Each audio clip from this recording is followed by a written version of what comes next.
La scène se déplaça vers Scott et sa meute, qui se dirigea vers l'école pour assister à la grande bataille entre le chien de l'enfer et la bête de Gévaudan. Cette nuit-là, le Elund et la bête de Gévaudan, ennemis jurés, s'affrontent à nouveau. Ce genre de bataille, ressemblant à un affrontement entre dieux et démons, n'était pas quelque chose dans lequel des loups-garous ordinaires pouvaient interférer. Une victime innocente, s'accrochant à peine à la vie, appela à l'aide. L'équipe de Scott était sur le point d'intervenir lorsqu'ils furent arrêtés par le Elund. C'était un piège. L'instant d'après, le garçon était déchiré en deux. La bête de Gévaudan, voyant qu'il n'avait pas mordu à l'hameçon, poussa un rugissement furieux. La bête avait l'avantage en taille, mais le chien de l'enfer, brûlant de flammes, n'était pas en reste non plus. Les deux bêtes féroces s'affrontèrent dans une confrontation en forêt, et le groupe de Scott regarda avec une inquiétude croissante la bête de Gévaudan montrer qu'elle savait comment poser des pièges. Alors que le chien de l'enfer tenait à distance la bête de Gévaudan, Scott fit rapidement équipe avec Kira pour s'engager dans le combat. Après un combat acharné, Kira avait encore la force de manier sa lame. Scott devait admettre qu'il était peut-être temps de faire une introspection. Pendant ce temps, Cory le caméléon se préparait à quitter la ville, réalisant que la situation était trop dangereuse pour les gens ordinaires.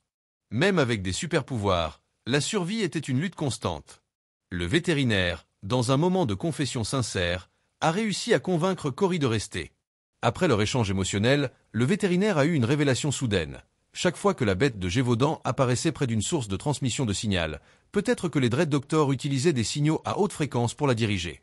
Ils n'avaient pas besoin de chasser la bête de Gévaudan. Ils devaient simplement se connecter à la fréquence spécifique et attendre qu'elle vienne à eux. Par coïncidence, un match de football important avait lieu ce soir-là et le camion de diffusion de la chaîne de télévision envoyait un signal susceptible d'attirer la bête de Gévaudan. Si la bête se précipitait dans la foule, ce serait un massacre. Scott et son équipe reçurent une notification du vétérinaire. Ils devaient arrêter le match de football à venir et enquêter sur l'identité de l'hôte de la bête de Gévaudan. Le seul indice dont ils disposaient étaient les empreintes de pas sanglantes laissées par l'hôte. Style analysa les empreintes et supposa que la bête de Gévaudan pouvait se cacher au sein de l'équipe. S'ils avaient de la chance, ils pourraient identifier l'hôte en vérifiant si les semelles des chaussures des joueurs étaient tachées de sang. Après le départ du groupe, Lydia découvrit l'adjoint blessé, le corps couvert de blessures horribles. Il semblait que la bataille contre la bête de Gévaudan avait été intense. Style alla parler à son père, le shérif, lui demandant d'arrêter le match. Le shérif était dans une position difficile. Le match de charité impliquait des millions de dons, et s'il intervenait, il aurait besoin de preuves solides pour le justifier. Seul l'entraîneur avait l'autorité pour annuler le match. En parlant de l'entraîneur, il n'avait pas été vu depuis un moment. Il s'est avéré qu'après être tombé en dépression, il séjournait dans un centre de réadaptation. Lorsque Scott et ses compagnons sont allés lui rendre visite, ils l'ont trouvé avec un regard sans vie et une expression engourdie. Ce n'était pas une réadaptation. On aurait dit qu'il lui avait enlevé une partie de son lobe frontal. L'instant d'après, l'entraîneur excentrique s'est assis et a révélé qu'il était en vacances là-bas, accompagné d'une belle infirmière. Il a prétendu avoir souffert de cette maladie récurrente, restant obstinément au centre comme le plus grand préchargeur libre. Les deux l'ont supplié de sortir de sa retraite. Au début, l'entraîneur a refusé, mais après avoir entendu leur demande d'arrêter le match, il a accepté de manière inattendue d'aider. Pendant ce temps, le Elund fut amené auprès de Christ et Gérard. Il s'avéra qu'il avait été vaincu lors de la bataille de la nuit dernière. Chaque fois que la bête de Gévaudan se transformait, elle devenait plus forte et retrouvait progressivement ses souvenirs de tueur en série du XVIIIe siècle. Une fois que la bête de Gévaudan se souviendrait pleinement de sa vie passée, l'hôte serait envahi par l'âme du tueur et la bête serait véritablement libérée. Seul le Elund pouvait tenir tête à la bête de Gévaudan. Le duo de chasseurs décida d'aider Parish à gagner plus de pouvoir. La première étape consistait à permettre à Parish de communiquer avec le Elund en lui, résolvant ainsi le conflit interne. Ils ont apporté un appareil de congélation. Des températures élevées permettraient au Elund de dominer le corps, mais à une température suffisamment basse pour geler Parish, il serait toujours conscient et capable de se connecter avec le Elund. Après que Parish soit entré dans la chambre froide, le chien de l'enfer qui était en lui a été forcé de se manifester pour combattre le froid. Il a révélé que Parish était déjà mort. De retour au stade, alors que le match approchait, Styles rappela au coach qu'il était temps d'annoncer l'annulation, mais le coach changea d'avis. Il était excité par la compétition et refusa de reculer. Scott et ses compagnons étaient abasourdis, mais ils avaient quand même un plan B. Malia devait saboter l'antenne du camion de diffusion, et le vétérinaire chercherait des chaussures avec des taches de sang. Cependant, Scott ne s'attendait pas à ce que Kira devienne un problème pendant le match. Elle devint particulièrement violente. C'était le démon en elle qui provoquait le chaos, donc Scott n'avait d'autre choix que de trouver un moyen de la faire sortir du terrain. Le capitaine de l'équipe adverse était également un loup-garou, et comme Scott avait autrefois sauvé sa meute, il aida Kira à se faire expulser pour une faute. Mais alors que Kira quittait le terrain, elle se mit soudain à parler en japonais. Scott réalisa que le démon Kitsune avait pris le contrôle de son corps. Comme leur équipe manquait de membres, ils ont dû demander à la sœur du capitaine de garder un œil sur Kira. Kira était extrêmement agitée et les deux filles ont commencé à se battre. Pendant ce temps, alors que Malia était occupée à détruire les camions de diffusion, elle fut interrompue par le loup du désert. Elle ne pouvait retrouver son pouvoir que lors d'une pleine lune, elle n'avait donc pas peur de l'attaque du loup du désert. Cependant, le loup du désert joua le rôle d'une mère et essaya de renouer avec sa fille. Si Malia n'avait pas été trahie par son père, Peter, dans le passé, elle aurait peut-être succombé au piège. Dans le bus scolaire, le vétérinaire et Cory fouillaient dans les colis lorsqu'ils sont tombés par hasard sur un joueur qui revenait.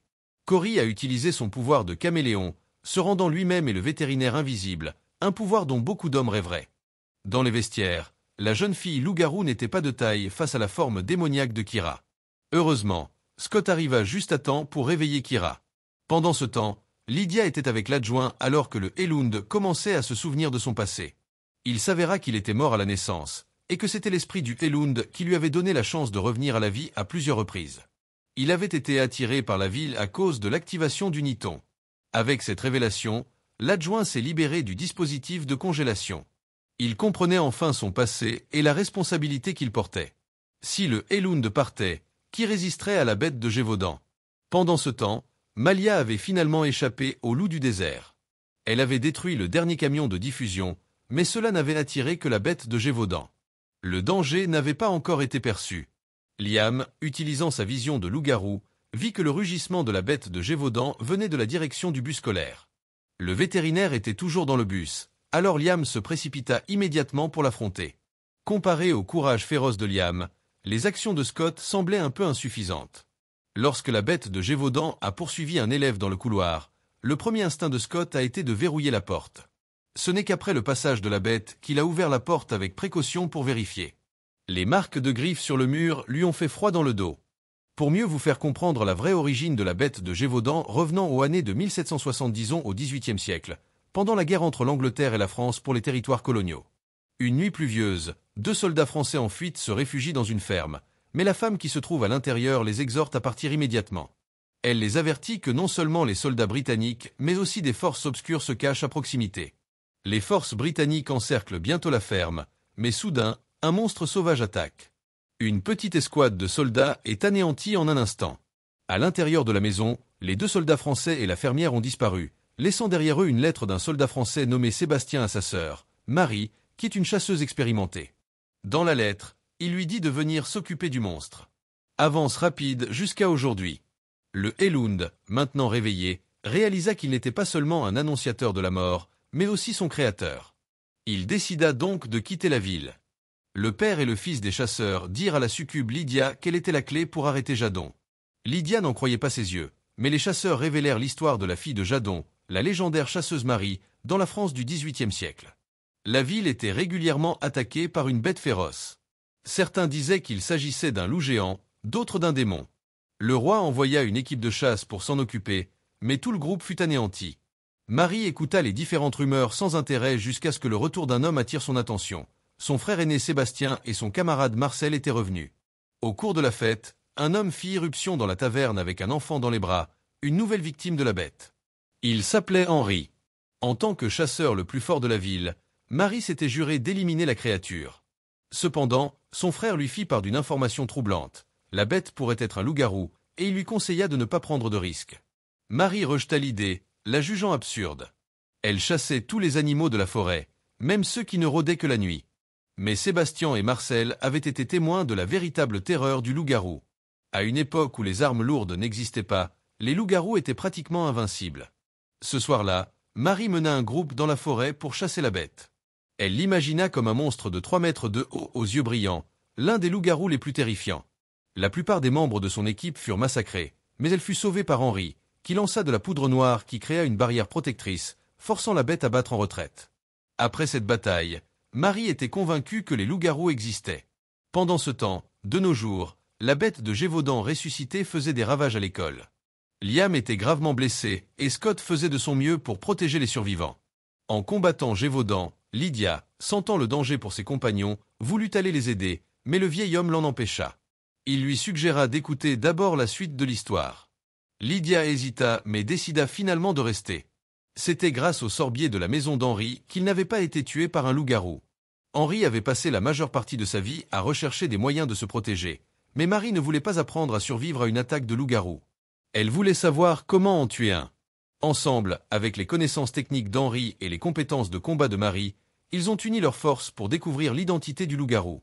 Plus tard, lors d'une cérémonie commémorative pour le défunt, Marie apporta du vin imbibé d'aconite, également connu sous le nom de ténébreux. Elle observa secrètement tout le monde dans la pièce lorsque soudain, le camarade de son frère, Marcel, écrasa son verre. Marie le fixa immédiatement. Sous prétexte de devoir soigner sa blessure, elle emmena Marcel à l'extérieur, où elle pointa une arbalète sur lui. Marcel, l'air presque soulagé, lui dit d'aller de l'avant et de tirer, malgré son désir apparent de mort. Marie manqua cependant délibérément le coup, car elle avait remarqué quelque chose d'étrange. La blessure de Marcel saignait toujours. Il avait brisé le verre pour couvrir quelqu'un d'autre.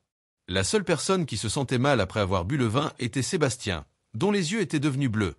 Grâce au retard de Marcel, Sébastien avait gagné du temps pour guérir. Le cœur lourd, Marie retourna à la taverne et s'assit calmement à côté de son frère. Comme mentionné précédemment, il existe 3 façons connues pour un humain de devenir un loup-garou: être mordu par un loup-garou, être griffé et la 3e, qui ne se trouve que dans les légendes, boire de l'eau de pluie provenant des empreintes de pattes d'un loup-garou. Il s'est avéré que pendant la guerre sur le champ de bataille anglo-français, Sébastien, gravement blessé, avait sans le savoir bu l'eau de pluie provenant des empreintes de pattes d'un loup-garou. Les chances étaient minimes, mais cela lui est arrivé. Alors que sa blessure commençait à cicatriser, Marcel a découvert ce qui s'était passé, et ensemble, ils se sont réfugiés dans une ferme. La femme du fermier les avertit gentiment de la présence de loups-garous à proximité, mais à leur grande horreur, le démon se tenait déjà devant elle. Lorsque la nature de la bête prend le dessus sur le côté humain, le loup-garou se transforme complètement. Cependant, Sébastien a permis à son côté bestial de prendre le dessus complètement. Avec la nature particulière de sa transformation, il est devenu la bête de Gévaudan. Sous la menace de la nouvelle forme de Sébastien, Marie n'a pas pu révéler son secret. Pour se débarrasser du monstre qu'elle appelait autrefois sa famille, Marie a de nouveau demandé l'aide d'Henri.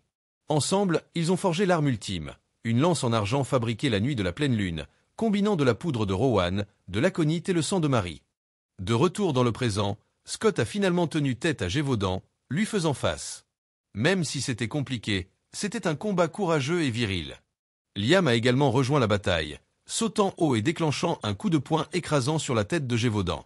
Réalisant que les choses se retournaient contre lui, Gévaudan s'est enfui. Revenons maintenant à l'histoire de Marie. Pendant 3 longues années, elle a traqué son frère. Sébastien, tenace et animé d'une envie de meurtre, s'était retourné contre sa sœur. Son intention meurtrière était aussi froide et perçante que la neige elle-même. C'était là le véritable pouvoir d'un loup-garou. Marie avait déjà tendu son piège.